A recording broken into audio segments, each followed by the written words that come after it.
Hello my lovelies and welcome back to my channel, or welcome to my channel if you are new.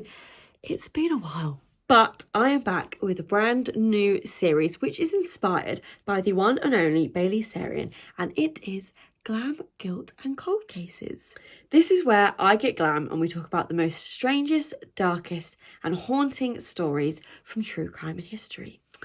And today, guys, we are starting strong with the story of the acid bath killer, also known as John George Haigh. So John George Haigh was born on the 24th of July 1909 in Stamford, Lincolnshire, to a very religious family. They were part of the Plymouth Brethren, I hope I've said that right, which is a very religious family, like no TV, no fun, no friends, anything like that. So I looked into it and it was a conservative Christian family. I think it was set up in the 1800s, but they were extremely religious, like very dedicated to the Bible, like you couldn't do anything sinful, that sort of thing. So John grew up in a very religious household and he also had no friends, which I think definitely has an impact on his later life. After a short stint of working in engineering and sales, Haigh started dabbling in crime, and that consisted of stealing of people, fraud and forgery. But it wasn't until the 1930s that Haigh actually served a very short prison sentence because he was scamming people out of money.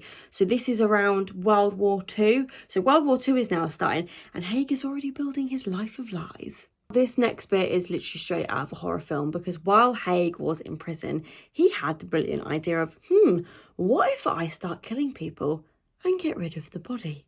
No body, no crime, right? So apparently John had read somewhere that a French murderer had dissolved his victims in acid, and John thought, well, this is a brilliant idea. I found my loophole, like it was some sort of business plan, and decided that he would use the acid to burn the remains of his victims, and then there would be no body, so the police would not be able to charge him. So when Haigh got out of prison in the early 1940s, he didn't go clean. He went to Crawley, Sussex, and bought himself a workshop, and that is where these brutal murders would be placed. Haigh's method was rob them, kill them, and dissolve their bodies in acid. In 1944, Haigh reconnected with an old acquaintance of his, William McSwain, and William McSwain would be Haigh's first victim. Now, they knew each other because Haigh had done some work for him in earlier years.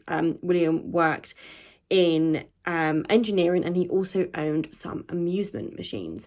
So the two of them went to a pub in London to meet for drinks, and this is when Haigh started weaving his way into William's life. And then unfortunately for William, this is when Haigh struck. On the 9th of September, Haigh lured William back to his workshop in Crawley under the pretense of showing him a new invention, which sadly was not the case. Once there, Haigh hit William over the head. It said with a blunt object, but I think it was like some sort of like baton or something he hit him over the head with, which then unfortunately made William die.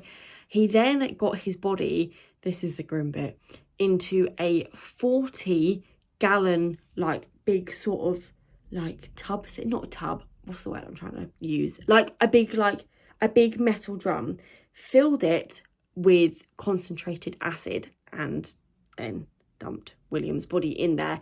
And within a few hours, William's body was then reduced to sludge. But it doesn't stop there. Haigh then went on to tell William's parents, Donald and Amy, that Haigh had basically done a runner because he didn't want to be involved in the war, like he didn't want to get recruited for the war, so he had gone into hiding. Now, obviously, they believed this because World War II was starting, and they obviously thought, well, our son doesn't want to be involved in this. And then Haigh became good friends with Donald and Amy. But it wasn't until Donald and Amy started asking a few too many questions for Haigh's liking that Haigh unfortunately went and done the same thing he did to their son. Haigh took them to his workshop, killed them both, and put them both into sulphuric acid. Haigh then went on to forge documents and sign their house over to him, which he then did sell, which was about £8,000 back then, but today it would have been about £350,000. So he was literally killing people, profiting off them, and then going off to live some sort of high life. But by 1947, Haigh was running low on money again, and this is when he would meet his next victims, Dr. Archibald Henderson and his glamorous second wife, Rosalie. Now, Rosalie was 10 years younger than Archibald. She was a bit of a hypochondriac, it said in quite a few articles, but she was a socialite. She loved to party, and it did say in quite a few articles that they actually had a red sitter named Pat. Now, I'm not sure how relevant that is to the case, but it was mentioned a few times, so I thought I'd include it for you all. That is a dog, for those of you that don't know. But they basically lived the life that Haigh wished that he lived. So Haigh met the couple because he answered an ad about their house for sale up on Ladbroke Square. Now, at this time, Haigh only had £26 in his bank account, but offered over £10,000 for this house. Now, spoiler alert, Haigh was never going to pay for the house. He was going to use his wit, his charm and his piano skills to win over the couple. Behind the scenes, Haigh was manipulating the couple. He was essentially playing them off by one another. He was planting seeds in their marriage to cause doubt and things. And at this time, Archie was a heavy drinker, and he thought that Haigh was getting a little bit too close to Rosalie, which he obviously didn't like. But Haigh had no interest in either of the couple emotionally. He wanted their wealth, and he had a plan.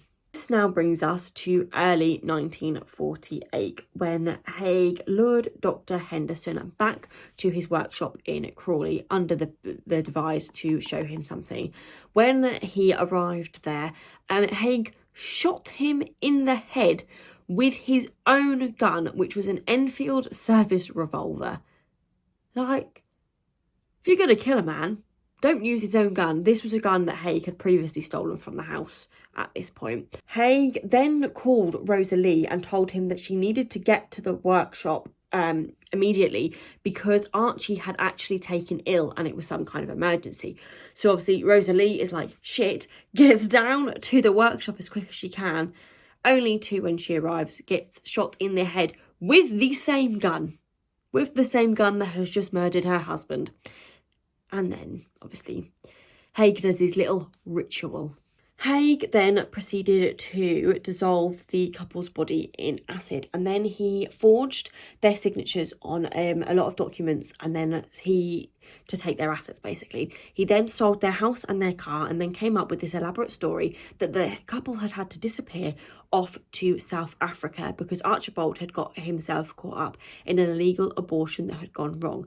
Now, friends didn't really believe this story, and it actually caused quite a lot of concern, and this caused a lot of concern especially for Rosalie's brother, Arnold. So at this point, Haigh is now writing letters to Rosalie's brother, pretending to be Rosalie, and basically saying that Haigh is such a lovely friend, he's being so good to us, you know, like all this stuff.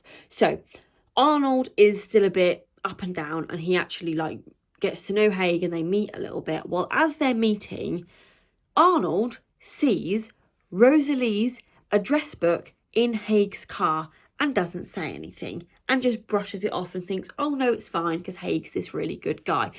If anything happened to me and I went missing and my two brothers saw anything of mine, an address book, a phone, anything of mine, in some bloke's car that I've now given all my bloody assets to, he sold my house and sold my car, and they went, oh no, it's fine, she's writing letters to us, like, it's nothing, she's okay, this guy's a good guy, I'd be rolling in my grave. I'd be like, are you serious? You see this evidence and you don't even think, that's a bit strange. There he's like, oh no, it's fine. Like, seriously? But Haigh was too slick, and Arnold eventually pretty much gave up. So by early 1949, shock horror, Haigh was broke again. It was actually said that he used to gamble his money quite a lot, and that's why he was always broke. So despite Haigh actually stealing the equivalent of hundreds of thousands of pounds, he was owed money to bookies at this point, and he was actually behind on his rent. He was behind on his rent where he lived, which was the Onslow Court Hotel in Kensington, which a lot of wealthy residents lived, and also lived there Haigh's last victim, Olivia Duran Deacon. So Olive was actually a well-to-do widow living in the hotel at this point. She was living in room 115, and she had this idea to invent artificial fingernails, which I think is actually a pretty cool idea, which I presume now would be like our version of like acrylics or like stick-ons, maybe. I don't really know. So Haigh had this great idea. I know, I'm going to pretend to be an inventor. So he pretended to be this inventor and said to Olive, look, come with me to my workshop. I will show you the prototypes that I've made of this thing, and together we can create your artificial fingernails. And Olive was like, yeah, cool, let's go down to Crawley, let's go to your workshop and you can show me and we can get this ball rolling. What Olive didn't know is that Haigh was not an inventor, and Haigh was actually going to take her for all her money. On February the 18th, 1949, Olive went to Crawley with Haigh, and sadly, she never returned. Haigh shot her just like the others and then proceeded to place her body in acid. But this time, he got sloppy. So when she doesn't return, Olive's friends are quite worried, and one of them actually goes to the police and says, Olive has not returned. She was meant to be going to Crawley with Haigh, and she's not come back. Where is she? Now, Haigh pretended to also be worried about the fact that Olive has done a run and disappeared. Where's she gone? And he actually told police she didn't turn up. She didn't turn up to my meeting that we were supposed to have, so I've not actually seen her. So now the police are like, no one has seen Olive since she went to bed the night before, which we obviously know isn't true because she did go for her meeting with Haigh.